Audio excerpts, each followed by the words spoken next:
இப்போது மிதுன ராசிக்காரங்களுக்கு குரு என்ன விதமான பலன்கள் கொடுக்க போகிறாருன்னு பார்ப்போம். மிதுன ராசிக்காரங்களுக்கு பார்த்திங்கன்னா சனி 9ஆம் இடத்துல இருக்கார், கேது வந்து பார்த்திங்கன்னா 4ஆம் இடத்துல இருக்கார், ராகு வந்து பார்த்திங்கன்னா 10ஆம் இடத்துல இருக்கார். இப்போ குரு வந்து பார்த்திங்கன்னா உங்களோட 11ஆம் பாவத்திலிருந்து 12ஆம் பாவத்துக்கு செல்ல போகிறாரு. மிதுன ராசிக்காரங்களுக்கு பார்த்திங்கன்னா இந்த வருஷம் அவ்வளவா திருப்திகரமாக இருக்காது. ஏன்னா 12ஆம் பாவத்தில் இருக்கிற குரு வந்து எந்த விதமான நல்ல பலன்களும் வந்து கொடுக்க போகிறது இல்லை. ஒரு வேளை கொடுப்பாரு அன்னு யாராச்சும் சொன்னாங்கன்னா அது சுத்த போய். ஏன்னா 12ஆம் இடத்துலேருந்து 6ஆம் பாவத்து மேலே பார்வை வைக்க போகிறாரு. கடன் பிரச்சனை, அது 6ஆம் பாவம்னு சொன்னாலே அது மாரகஸ்தானம் தான். கடன் பிரச்சனை, இந்த மாதிரி அது ஹெல்த் ரிலேட்டட் இஷ்யூஸு, சில சண்டைகள் அந்த மாதிரி இருக்கிற பாவம். 8ஆம் பாவத்து மேலே பார்வை வைக்க போகிறாரு. 7ஆம் பார்வையால் 8ஆம் பாவம்னு பார்த்திங்கன்னாலே வந்து அது சடன் எக்ஸ்பென்சஸ் அந்த மாதிரி பாவம். ஸோ அப்படியே பார்த்திங்கன்னா 4ஆம் பாவத்து மேலே வைக்க போகிறார். 4ஆம் பாவம் வந்து நிம்மதிக்கு சம்மந்தப்பட்ட பாவம். அது ஓகே. குரு இருக்கிற இடமும் நல்லாவே இல்லை, அவர் பார்வை வைக்கிற இடமும் நல்லாவே இல்லை. ஏற்கனவே வந்து பார்த்திங்கன்னா மிதுன ராசிக்காரங்களுக்கு இந்த வருஷம் எப்படி இருக்க போகிறது என்ற ஒரு அடையாளம் வந்து மார்ச்சில் தெரிஞ்சிருக்கலாம். மார்ச்சில் ஏதாச்சும் ஒரு கெட்ட சம்பவம் வந்து மிதுன ராசிக்காரங்களுக்கு ஏற்கனவே நடந்திருக்கலாம். அது வந்து இந்த வருஷம் எப்படி இருக்க போகிறது என்றதுக்கான ஒரு ஹிண்ட்டு. இப்போது குரு வந்து 12ஆம் இடத்துல இருக்கும்போது எந்த விதமான பலன்கள் கொடுக்க போகிறாருன்னு நம்ம பார்க்கலாம். 12ஆம் இடத்துல இருக்கிற குரு வந்து பார்த்திங்கன்னா லாஸஸ் கொடுப்பாருங்க. லாஸஸ்னால் வியாபாரம் பண்ணுறவங்களுக்கு இந்த வருஷம் அவ்வளவு திருப்திகரமாக இருக்காது. நான் வந்து ஜாப் பண்ணுறவங்களுக்கு ஏதாச்சும் வந்து வேலை பார்க்குறவங்களுக்கு நான் முதல்லையே சொல்கிறேன், அவசரப்பட்டு வேலை நின்றுடாதேங்கன்னு தான் நான் சொல்கிறேன். ஏன்னா இந்த வேலை விட்டுட்டா 1000 வேலை கிடைக்கும் நீங்கள் நினச்சிருக்கலாம், ஆனால் கிடைக்காது. அடுத்த வருஷம், இந்த வருஷம் மேலிருந்து அடுத்த வருஷம் ஜூன் வரைக்குமே பார்த்திங்கன்னா உங்களுக்கு அவ்வளோ நல்ல நேரமே கிடையாது. ஸோ பார்த்து ரொம்ப செலவு பண்ண வேண்டியிருக்கும். யாருக்குமே வந்து கடன் கொடுக்கக்கூடாது, யாரையும் நம்பி வந்து பணம் இன்வெஸ்ட் பண்ணவே கூடாது. ஸ்டாக் மார்க்கெட் என்ற விஷயத்து பக்கமே நீங்கள் போயிடக்கூடாது. 12ஆம் பாவத்தில் இருக்கிற குரு வந்து பார்த்திங்கன்னா லாஸஸ்ஸு அப்படியே வந்து மனக்கொழுப்பங்கள் வந்து கொடுப்பாரு. ஏன்னா 12ஆம் பாவம்னு பார்த்திங்கன்னாலே வந்து உங்களுக்கு மென்டல் இல்னஸ்க்கு சம்மந்தப்பட்ட பாவம். ஸோ மென்டல் இல்னஸ் பாவத்தில் வந்து குரு போகும்போது அந்த மென்டல் இல்னஸ்ன்றது கொடுக்க தான் செய்வார். கொஞ்சம் வந்து ஸ்லீப் பண்ணுறது டிஸ்டர்ப் ஆகிறதுக்கான வாய்ப்புண்டு. ஏதாச்சும் ஒரு விஷயம் நடந்து, அது மாணவர்களுக்காக இருந்தால் லவ் பிரேக்கப் ஆகலாம், இல்லாட்டி வந்து வீட்டில் யாராச்சும் இறந்து போகலாம். ஏதாச்சும் ஒரு விஷயம் நடந்து அந்த விஷயத்தால் வந்து நீங்கள் மனம் பாதிக்கப்படுறதுக்கான நிறைய வாய்ப்புண்டு. அது நீங்கள் பாதிக்கப்பட்டு ரொம்ப மனசு கொழுப்பிக்கிறதுக்கான வாய்ப்பு நிறைய உண்டு.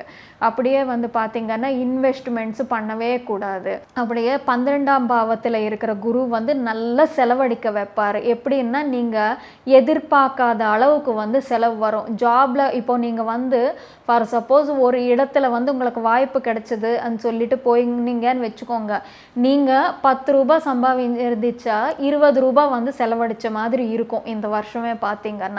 அப்படியே 12ஆம் பாவத்திலிருந்து வந்து 6ஆம் பாவத்து மேலே பார்வை வைக்க போகிறாரு. 6ஆம் பாவம்னு பார்த்திங்கன்னாலே எதிரிகள் ஸ்தானம். ஸோ அப்படியே வந்து பார்த்திங்கன்னா வியாதிகள், இந்த மாதிரி டிசீசஸ், எயில்மெண்ட்ஸ்க்கு சம்மந்தப்பட்ட ஸ்தானம். அப்படியே வந்து பார்த்திங்கன்னா உங்களோட கடனுக்கு சம்மந்தப்பட்ட ஸ்தானம். இந்த வருஷம் கடன் வாங்கி எந்த ஒரு விஷயமும் பண்ணாதீங்க. எவ்வளவோ தேவை இருந்தது, உசுறு மேலே ஆபத்து வந்திருக்குதுன்னா மட்டும்தான் கடன் வாங்குங்க. அவ்வளவே தவிர்த்து யாரோ என்னமோ சொன்னாங்கன்னு சொல்லிட்டு அதுக்கு இன்ஃப்ளூயன்ஸ் ஆகிட்டு இது செய்கிற வேலையெல்லாம் நிறுத்திட்டு அதுக்கப்புறம் வந்து இங்கே கடன் வாங்கி அதுக்கப்புறம் அலைய வேண்டாம் தான் நான் சொல்கிறேன். அப்படியே வந்து நீங்கள் வேலை செய்கிற இடத்துலையும் சரி, சொந்தக்காரங்களையும் சரி ரொம்ப கவனமாக பார்த்துக்கணும். ஏன்னா உங்களுக்கு வந்து இந்த வருஷம் எதிரிகள் வளர்றதுக்கான வாய்ப்புண்டு. பேக் ஸ்டாப்பிங்ன்றது நடக்கும். உங்களுக்கு தெரியாமலே ஆஃபீஸ் பாலிடிக்ஸ் வந்து நிறைய நடக்கலாம். அந்த என்னன்னா உங்கள் எதிரிகள் கூட வெற்றிகரமாக உங்களுக்கு பாதிப்பு கொடுக்கறதுக்கான வாய்ப்புன்றது உண்டு இந்த வருஷம். ஸோ என்னன்னா யாருக்கிட்ட பழகினாலும் அவசரத்துக்கு மீறி உங்களோட அவசியத்துக்கு மீறி வந்து நீங்கள் பழக வேண்டாம் தான் நான் சொல்கிறேன்.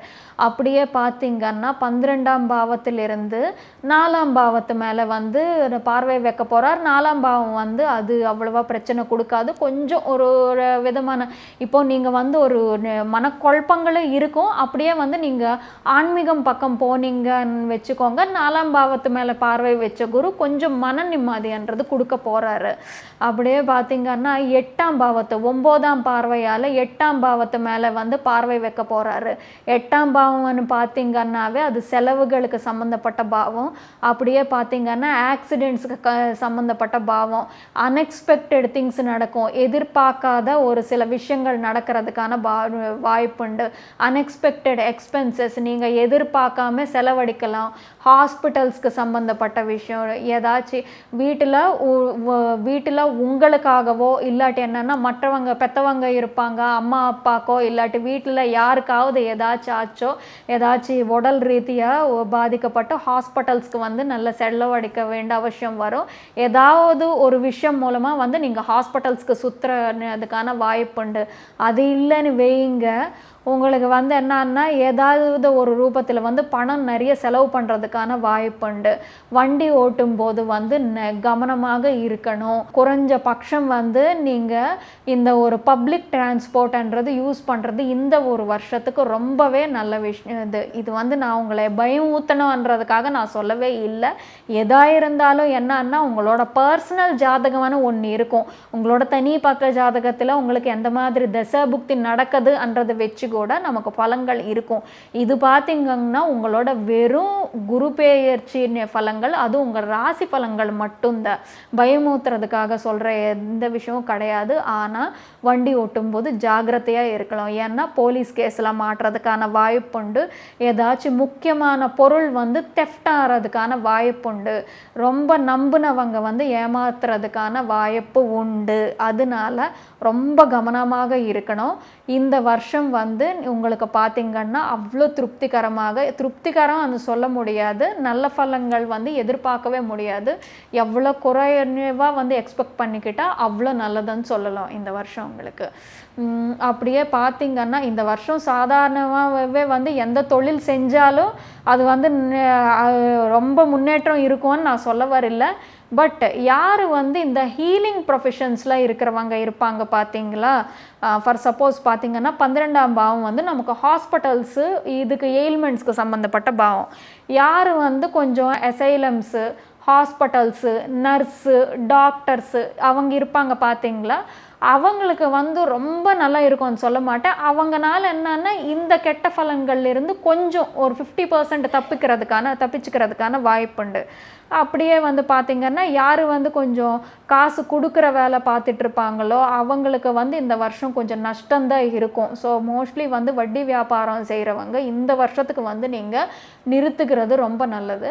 ஹாஸ்பிட்டல்ஸில் வேலை செய்கிறவங்க, அப்படியே பார்த்திங்கன்னா நர்சஸ்ஸு, டாக்டர்ஸு, மெடிசன் ரிலேட்டட் வேலை செய்கிறவங்க, ஆயுர்வேத பண்ணுறவங்க, அப்படியே வந்து பார்த்திங்கன்னா சயின்டிஸ்ட்னு சொன்னாலே நமக்கு ஐசோலேட்டட் ப்ரொஃபஷன்ஸ் எது இருக்கும். இப்போது நமக்கு சயின்ஸ் லேப்ஸு, ஃபார்மா கம்பெனிஸ் எல்லாமே பார்த்திங்கன்னா ஐசோலேட்டடாக இருக்கும். ஸோ ஏதாச்சும் வந்து ஐசோலேட்டட் இடத்துல ஒர்க் பண்ணுறவங்க இருப்பாங்க பார்த்திங்கன்னா அவங்களுக்கு கொஞ்சம் என்னன்னா இந்த விதமான கெட்ட பலன்கள்லேருந்து கொஞ்சம் ரிலீஃப் இருக்கும்.